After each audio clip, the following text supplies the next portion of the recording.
Hello friends, स्वागत है हमारे यूट्यूब चैनल स्टैंड बीपीएससी में। आज मैं लेकर आ चुका हूं मैथ का प्रैक्टिस है, ठीक है ना। मैं रोज़ मैथ का प्रैक्टिस शाम को लेकर आऊंगा, ठीक है।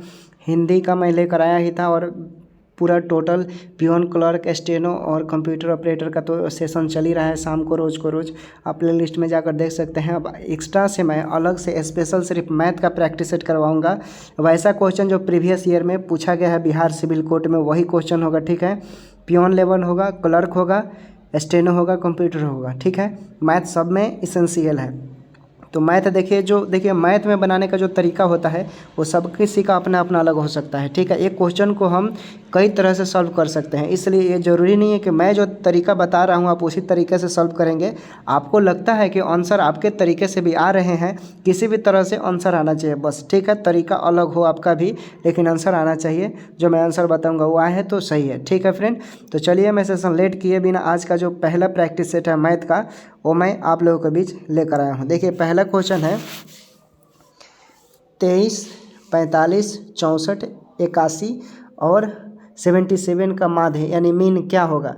तो मीन निकाला जाता है, ठीक है। टोटल नंबर अपन जितना संख्यान होता है उसे डिवाइड करते हैं, ठीक है। तो देखिए इसको मैंने सॉल्व कैसे किया है। देखिए क्वेश्चन में दिया हुआ था 30 + 45, इस सबको मैंने जितना नंबर ऑफ संख्या था, जितना संख्या था उसको मैंने ऐड किया और कितना संख्या है काउंट कीजिए, 1 2 3 4 5, ठीक है। मैंने 5 से भाग दिया, ठीक है। औसत मीन निकालना था इसमें, ठीक है। तो अब इसे टोटल कैलकुलेट कीजिएगा तो 290 आएगा, ठीक है। 290, ठीक है। 290/5, ठीक है। जब इसे काटिएगा तो कितना आएगा, 5 5 25 और 5 8 40, राइट आंसर 48 हो जाएगा। ऑप्शन में मिला लीजिएगा, ठीक है। नेक्स्ट क्वेश्चन देखिए। नेक्स्ट क्वेश्चन है किसी उत्पाद का अंकित मूल्य 500 रुपया है, ठीक है। और 10% के क्रमिक छूट के बाद विक्रय मूल्य क्या होगा। देखिए इसमें दो 10% है, ठीक है। दो 10% है, तो देखिए इसको 2 बार हम लेकर सॉल्व करेंगे, ठीक है। देखिए हमारा प्रश्न में पूछ रहा है कि विक्रय मूल्य क्या होगा, ठीक है। विक्रय मूल्य क्या होगा, तो देखिए जो हमारा क्या था क्वेश्चन, एक बार मैं देख लूँ। देखिए क्वेश्चन है इसमें किसी उत्पाद का अंकित मूल्य 500 रुपया, ठीक है। तो टोटल मैंने क्या कर लिया, 500 ले लिया, ठीक है। 500 और 500 में क्या बोल रहा है, क्रमिक छूट जो है वो 10% है, ठीक है। तो मैंने संख्या जो बटा है अंकित मूल्य का वो 100 पर निर्धारित किया, ठीक है। तो 500 × 100 - 100, 100 - 10, एक बार लिया 10% छूट दे रहा है, ठीक। उसके बाद 100 - 10, फिर एक बार बोल रहा है 10% छूट, मैंने अलग अलग किया, ठीक है। दोनों को 10% को, और फिर उसे क्या किया, फिर 100 से भाग दिया, ठीक है। उसके बाद देखिए जब आप घटाओगे 100 में से 10 गया 90/100, फिर गुना का चिन्ह है, मैंने गुना का चिन्ह दिया। फिर उसके बाद देखिए 100 - 10/100 है, ठीक है। फिर इसको घटाओगे तो 90 आएगा। अब देखिए 1 0 से 1 0, फिर 1 0 से 1 0 कटा, ठीक है।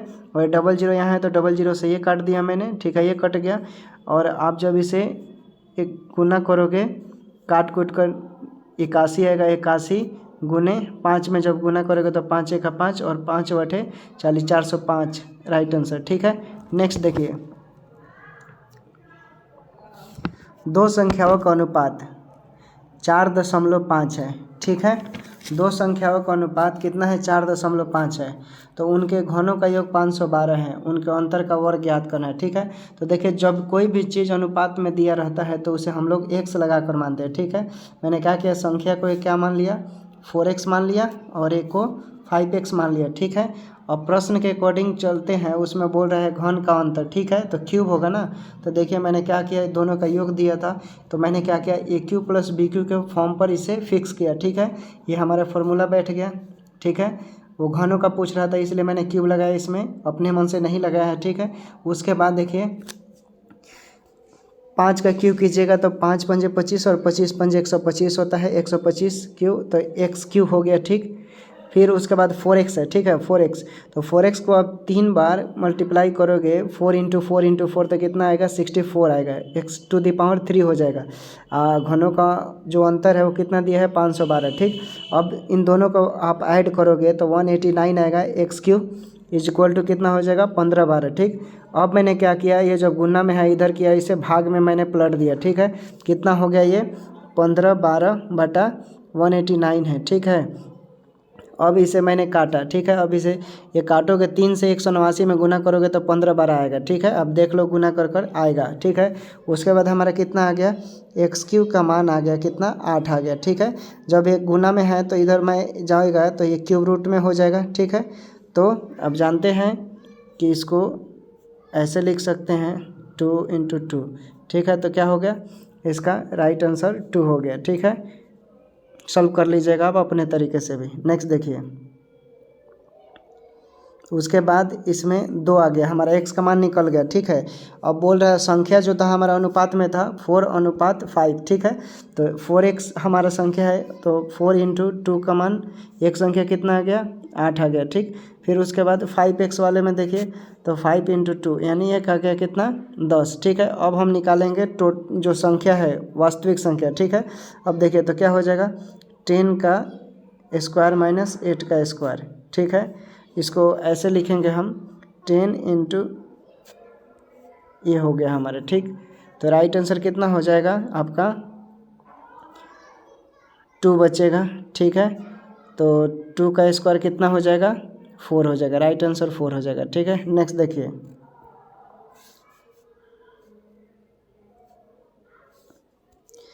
ए और बी एक कार्य को क्रमशः 8 और 16 दिन में पूरा कर सकते हैं। यदि वे तीन दिनों तक इस कार्य को एक साथ करते हैं तो कार्य का कितना भाग बचा है, कार्य का कितना भाग बचा है। तो देखिए इसे कैसे सॉल्व करेंगे हम, ठीक है। क्या करेंगे, सबसे पहले मैंने a + b का एक दिन का कार्य निकाला, ठीक है। a + b का एक दिन का कार्य निकाला, ठीक है। a का अलग अलग कार्य था, ठीक है। a का एक दिन का 1/8 था, ठीक है। और b का था कितना, 1/16 था, ठीक है। तो इन दोनों को मैंने क्या किया, एक दिन का कार्य निकाला, ठीक है। कार्य निकाला तो इन दोनों का मैं एलसीएम निकाला तो कितना आया, 16 आया, ठीक है। फिर जब इसे लघुत्तम लिया निकालने के बाद फिर आ गया हमारा 13/16 आ गया, ठीक है। उसके बाद a + b का मैंने 3 दिन का कार्य निकाला, ठीक है। a + b का मैंने एक दिन का निकाला यहाँ पर, तो हमारा इतना आ गया, ठीक है। चूँकि एक दिन का कार्य इतना आया तो हम 3 दिन का निकालेंगे तो इसमें गुना करेंगे 3 से ना, तो कितना हो जाएगा 3/16 × 3, ठीक है। यानी 9 बटा आपका कितना आया है, 16, ठीक है। ये 3 दिन का कार्य होगा। अब बोल रहा है शेष कार्य, मतलब जो कार्य हुआ है वो शेष कार्य कितने दिन में ख़त्म होगा। तो देखिए मैंने क्या किया, कोई भी शेष कार्य निकाला जाता है तो 1 में से घटा दिया जाता है जो जितना रहता है, ठीक है। तो 1 - 9/60 को इसमें से सब्सट्रैक्ट किया, घटा दिया, तो हमारा कितना आ गया, राइट आंसर 7/16 आ गया। शेष जो कार्य होगा 7/16 दिन में पूरा हो जाएगा। नेक्स्ट देखिए, सिंपल है, इसको तो हल करना है, ठीक है। हल करना है तो देखिए क्या होगा, कैसे मैंने सॉल्व किया है। देखिए 4/2 + 3 × 6 - 7 है, ठीक है। तो जब सबसे पहले का को भाग का गुना का होता है, ठीक है, याद रखिएगा। तो भाग का क्रिया है तो सबसे पहले जब 4 में 2 से भाग दिया 2 आया, ठीक है। +3 है, फिर ऐसे कैसे लिख दिया, ठीक। अब उसके बाद गुना, तो 6×3 18 हो जाएगा, ठीक है। कितना हो जाएगा, 18 हो जाएगा। 18 + 2 का है 2, ऐसे लिख दिया मैंने। 18 2 20, अब 20 में से 7 गया तो 13, राइट आंसर 13 हो गया, ठीक है। नेक्स्ट देखिए, उसके बाद है ये अनुपात में दिया है, ठीक है। अनुपात से आपका 2 क्वेश्चन रहता है, ठीक है। बिहार सिविल कोड में 2 क्वेश्चन रहेगा, याद रखिएगा। इसलिए मैंने जिस पोर्शन से क्वेश्चन है उससे समझ लीजिए एक या 2 क्वेश्चन, किसी से 3 किसी से 2 क्वेश्चन आएगा, इसलिए उसी टाइप का मैं क्वेश्चन लेकर आया हूँ, ठीक है। नेक्स्ट देखिए, यदि a अनुपात b का मान इतना है, अब b अनुपात c का मान 5:6 है और c अनुपात d का मान 8:9 है, और तो a अनुपात d का मान हमें निकालना है इसमें, ठीक है। तो देखिए मैंने कैसे सॉल्व किया है। सबसे पहले मैंने क्या किया, इसमें a अनुपात b का मान जो दिया है 2:3 लिख दिया, b अनुपात c का मान 5.6 लिख दिया, जितना दिया है उतना लिख दिया, ठीक है। हमें ज्ञात करना है a अनुपात d का मान, तो हम क्वेश्चन से चलेंगे। देखिए इसको हम ऐसे लिख सकते हैं, a अनुपात b को हम a/b लिख सकते हैं और 2:3 को 2/3 लिख सकते हैं, ठीक है। b अनुपात c को हम b/c लिख सकते हैं और 5:6 को हम 5/6 लिख सकते हैं और c अनुपात d को हम c/d लिख सकते हैं 8/9, ठीक है। अब क्या करेंगे, हम तीनों को एक साथ मल्टीप्लाई करते हैं क्योंकि हमें निकालना है a अनुपात d का मान, तभी ना निकलेगा, ठीक है।